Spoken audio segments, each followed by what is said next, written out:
തമിഴ്നാട്ടിൽ നിന്ന് നിർദ്ദയമായ ഒരു വാർത്ത ഇപ്പോൾ വരുന്നു. തമിഴ്നാട്ടിൽ പിഞ്ചു കുഞ്ഞിനെ മാതാപിതാക്കൾ തന്നെ വിഷം കൊടുത്തു കൊന്നു. 9 ദിവസം പ്രായമായ പെൺകുഞ്ഞിനെയാണ് കൊലപ്പെടുത്തിയത്. വെല്ലൂർ വെമ്പക്കുപ്പം സ്വദേശി ജീവ, ഭാര്യ ഡയാന എന്നിവരാണ് പ്രതികൾ. ഇവരെ പോലീസ് അറസ്റ്റ് ചെയ്തു. മനീഷ് മൂർത്തി ചെന്നൈയിൽ നിന്ന് വിവരങ്ങളുമായി ചേർന്നു. മനീഷ്, എന്താണ് വിശദാംശങ്ങൾ? ഏത് സാഹചര്യത്തിലാണ് ഇത്തരം കൊലയ്ക്ക് മാതാപിതാക്കൾ തയ്യാറായത്? SKN വെല്ലൂർ ജില്ലയിലുള്ള ഉടുക്കത്തൂർ എന്ന് പറയുന്ന സ്ഥലത്താണ് ഈ ഒരു ദാരുണമായ സംഭവം നടന്നിരിക്കുന്നത്.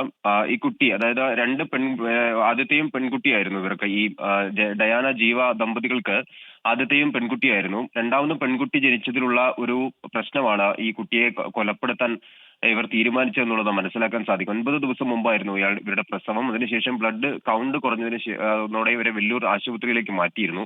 അതിനുശേഷം കഴിഞ്ഞ ദിവസമാണ് ഇവർ വീട്ടിൽ തിരികെ എത്തിയത്. തിരികെ എത്തി അന്ന് തന്നെ ഈ കുട്ടിയെ കൊലപ്പെടുത്തുകയും ചെയ്തു.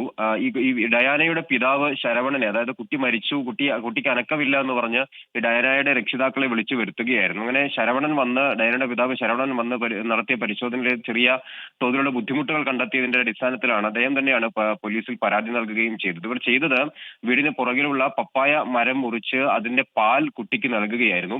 അല്പസമയത്തിന് ശേഷം തന്നെ കുട്ടി ചോര ഛർദ്ദിച്ച് മരിക്കുകയും ചെയ്തു. പുതപ്പ് കൊണ്ട് മൂടിയപ്പോൾ പറ്റിയ എന്തോ അബദ്ധം എന്നാണ് ഇവർ മറ്റുള്ളവരെയൊക്കെ ധരിപ്പിച്ചിരുന്നത്. മാത്രമല്ല വളരെ വേഗത്തിൽ തന്നെ മൃതദേഹം ഇവർ കുഴിച്ചു മൂടുകയും ചെയ്തു. ഇതിലെല്ലാം ഒരു സംശയം ശരവണൻ ഉണ്ടായിരുന്നു. അങ്ങനെയാണ് പോലീസ് സ്റ്റേഷനിൽ പരാതി നൽകുന്നത്. പോലീസ് നടത്തിയ പരിശോധനയിലാണ് ഇതൊരു കൊലയാണ് എന്ന് മനസ്സിലാക്കുകയും ഇവരെ അറസ്റ്റ് ചെയ്യുകയും ചെയ്തത്.